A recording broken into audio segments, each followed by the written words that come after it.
ଆଜିର ଏଇ ଛତୁ ତରକାରୀ ଆଗରେ ଖାସି ମାଂସ ବି ଫିକା ପଡ଼ିଯିବ। ଦେଖିପାରୁଥିବେ କେତେ ପରଫେକ୍ଟ ବନିଛି। ତା ସହିତ ଘରେ ଥିବା ମସଲାରେ ବନିକି ରେଡ଼ି ହେବ।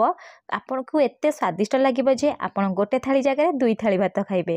ନମସ୍କାର, ପ୍ରତିଦିନ ରୋଷେଇକୁ ଆପଣମାନଙ୍କୁ ଅନେକ ଅନେକ ସ୍ୱାଗତ।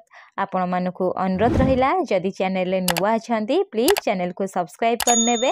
ତା ସହିତ ଭିଡ଼ିଓକୁ ପ୍ଲିଜ୍ ଗୋଟେ ଲାଇକ୍ କରିବେ। ପାଖାପାଖି ମୁଁ ଏଠି 500 ଗ୍ରାମର ଛତୁ ନେଇଛି। ମୁଁ ଏଠି ବଟମ୍ ଛତୁ ୟୁଜ୍ କରିଛି। ଆପଣମାନେ ତ ଜାଣିଥିବେ ବଟମ୍ ଛତୁରେ ବହୁତ ସାରା ଅଳିଆ ଥାଏ। ଅଳିଆକୁ ଆପଣ କେମିତି ସଫା କରିବେ। 1ରୁ 2 ଚାମଚ ଏଠି ଆପଣ କ'ଣ କରିବେ ନା ଅଟା ଦେଇଦେବେ। ଅଟା ଦେଇ ସାରିଲା ପରେ ଆକୁ 1ରୁ 2 ମିନିଟ୍ ଭଲସେ ମିଶାଇବେ।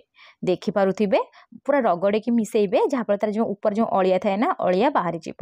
ମୁଁ ଏଠି କ'ଣ କରିଥିଲି ନା ଅଧାକୁ କାଢ଼ି ନେଇଛି, ମୋତେ କମ୍ଫର୍ଟେବୁଲ୍ ହେବ ମିଶାଇବା ପାଇଁ ବୋଲି। ଦେଖିପାରୁଥିବେ ଏଇପରି ମୁଁ କ'ଣ କରିବି ନା ସବୁକୁ ଭଲସେ ମିଶାଇ ନେବି। ଦେଖନ୍ତୁ କେତେ ଭଲସେ ଅଳିଆ ପୁରା ବାହାରି ଯାଉଛି। ଏବେ କ'ଣ କରିବା ନା ଅଟା ଆଉ ଅଳିଆକୁ ସଫା କରିବା। ସେଥିପାଇଁ 3ରୁ 4 କପ୍ ପ୍ରଥମେ ପାଣି ଦେବେ। ପାଣି ଦେଇ ସାରିଲା ପରେ ଆକୁ ମଧ୍ୟ ଭଲସେ ରଗଡ଼ିକି ଧୋଇ ନେବେ। ଦେଖିପାରୁଥିବେ ମୁଁ ଏଠି ସବୁକୁ ଭଲସେ ଧୋଇ ନେଉଛି।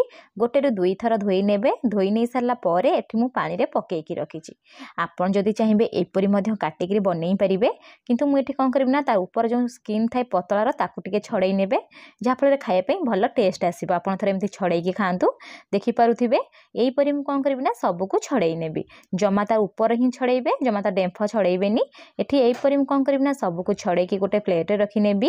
ଏବେ ଆମେ କ'ଣ କରିବା ନା କାଟିବା। ମୁଁ ଏଠି 4 ଖଣ୍ଡ କରି କାଟୁଛି। ଆପଣ ଚାହିଁଲେ ବଡ଼ ବଡ଼ ପିସ୍ରେ ମଧ୍ୟ 2 ଫାଳ କରି କାଟିକିରି ଏଠି ରଖିପାରିବେ। ଏଇ ପ୍ରୋସେସ୍ରେ ସବୁ ଛତୁକୁ କାଟି ନେବା।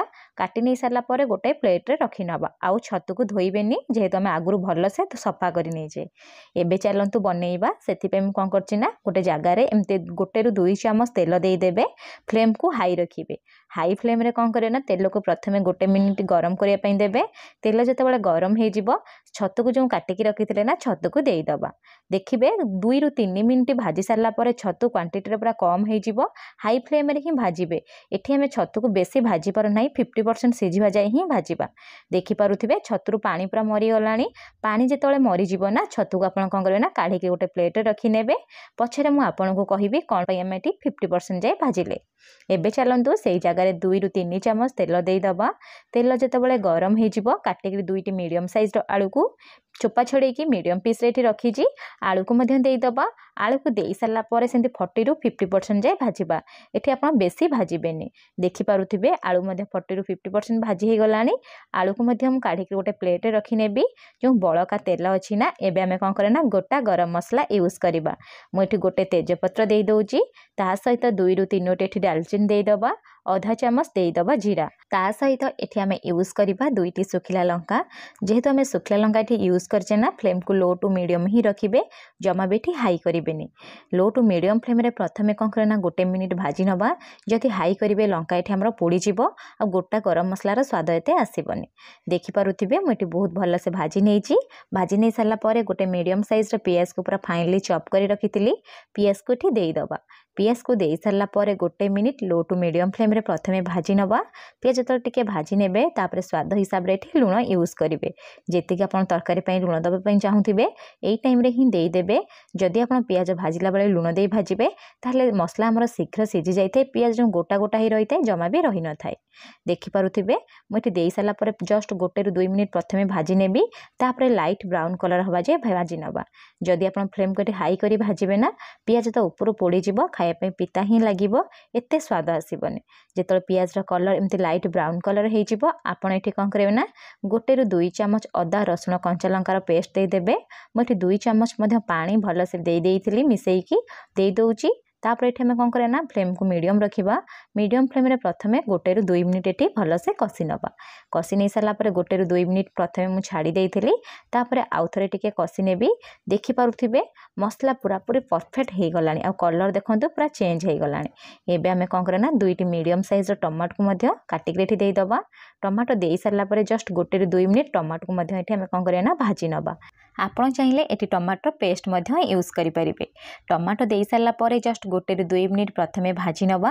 भाजी नहीं सारा पर टमाटो सिझापी फ्लेम को लो टू मीडियम ही रखा। रखिकी कभर लगेदबा। कभर लगे जस्ट 3 मिनिट ही छाड़े, बेसी छाड़बेनि। 3 मिनिट हो गला एवं आम कभर काढ़ी नवा। पाखापाखि गोटे रु 2 मिनिट कौन करें टमाटो को यपरी कषा। देखिए टमाटो पूरा मिसीज मसला सहित और ग्रेवी गोटे बढ़िया आसो। देखूँ मुझे भलसे कषि नहीं आउ टिके जस्ट टमाटो पानी भरिया स्टार्ट हो गला। एवं आम कौन करना टमाटो को पाखापाखि गोटे रु 2 मिनिट छाड़ीदबा। जहाँफल एमती तेल उपर जो भाषो शुखिला मसला ये यूज करवा। मसलार मुझे गोटे चामच काश्मीरी चिली पाउडर दे दूची। आधा चामच ये आम देदेवा धनिया गुंड। ता सहित आधा चामच जस्ट एक कम ये आम देदेवा जीरा गुंड। आ 1/4 चामच ये आम देदेवा हलदी गुंड कलर पाई। एतिक ही बेसिक मसला प्रथम यूज करवा। मसला दे सारापर जस्ट गोटे रु 2 मिनिट कषि नवा। कषि नहीं सारापर पाखापाखि 2 रु 3 मिनिट लो फ्लेम छाड़ीदबा। जेहेतु शुखिला मसला आम यूज करचे ना ना मसला पोड़ीज। तापर कौन करें आधा चामच ये आम मीट मसला यूज करवा।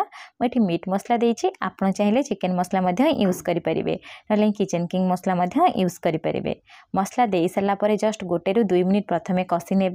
कषि नहीं सारापर ये आम कौन करना 2 रु 3टी लंका को एमती चिरा मारिकी दे दूची।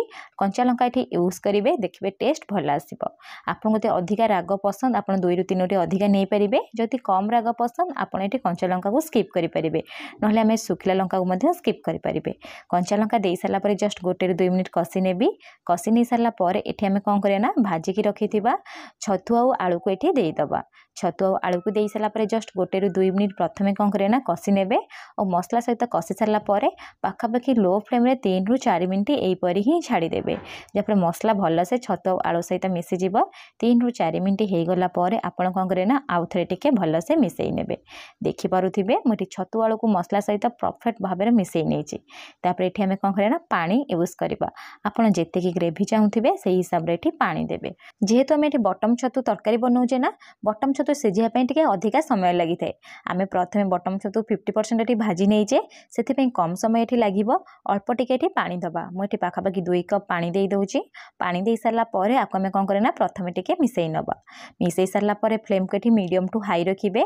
जमा भी ये लो करेंगे। मीडियम टू हाई फ्लेम रे कौन करेंगे ना कभर लगेदेवे। कभर लगे जस्ट गोटे हुइसिल से जाए छाड़े।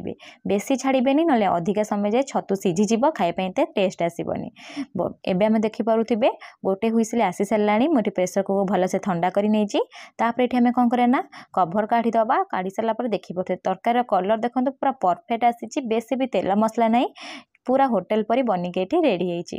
आपन को थे बनातु। लास्ट को ये कौन करना टिके जस्ट मिसई ने। मिसई सारापर अल्प टिके धनिया पत्र ये काटिक देदबा। धनिया पत्र दे सारापर ये आम कौन करना आपको टिके जस्ट मिसई नवा। जदि आपको गरम मसला पसंद आपड़ ये आधा चामच गरम मसला यूज करेंगे। एवं आमर छतु तरकारी पूरा बनिके रेडी सरला। आपन को घरे बनातु। केमिति बनिला मो सहित कमेंट सेक्शन रे शेयर करंतु। जदि छतु तरकारी वीडियोटी पसंद आसी प्लीज गोटे लाइक करेंगे। पुणी देखा नेक्स्ट वीडियो रे। रहिली धन्यवाद।